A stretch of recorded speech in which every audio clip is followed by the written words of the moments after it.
good day to the honorable judges.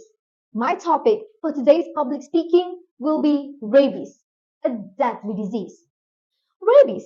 What is rabies? Who gets rabies?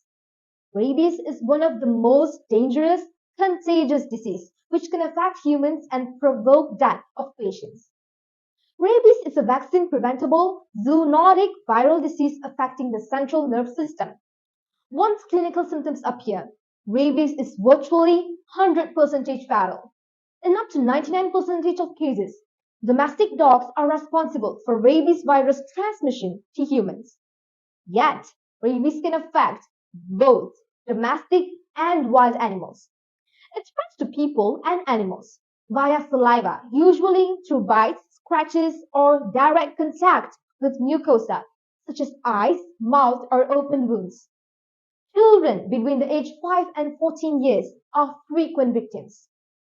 Rabies present in all continents except the Antarctica, where over 95% of rabies cases occurring in Asia and Africa. However, the rabies cases are rarely reported and registered number differ greatly from the estimated figure. There are two forms of rabies. The first one is furious rabies, which results in hyperactivity, excitable behavior, hallucinations, lack of coordination, hydrophobia, and aerophobia. Death occurs after a few days due to cardiorespiratory arrest. The other one is paralytic rabies, which accounts for about 20% of total number of human cases. The paralytic form usually runs a less dramatic and a longer course than the furious form. Muscles gradually become paralyzed starting from the wound site. A coma slowly develops and eventually that occurs. The paralytic form of rabies is often misdiagnosed, contributing to the underreporting of the disease. Contraction of rabies through inhalation of virus-containing aerosols or through transplantation of infected organs has been described but is extremely rare. Human-to-human transmission through saliva or bites is theoretically possible but has never been confirmed. The same applies to the transmission to humans via consumption of raw meat or milk of infected animals. There are many ways we can do to prevent ourselves from meeting rabies. The most important thing to do is to be certain your pets have updated vaccinations. Vaccinating dogs, including puppies, is the most cost-effective strategy of preventing rabies in people because it stops the transmission at its root.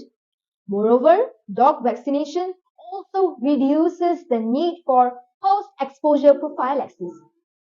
Education on dog behavior and bite prevention for both children and adults is an essential extension of rabies vaccination programs and also reduces both the incidence of human rabies and the financial burden of treating the dog bites. Very effective vaccines are available to immunize people before an exposure or after an exposure to rabies.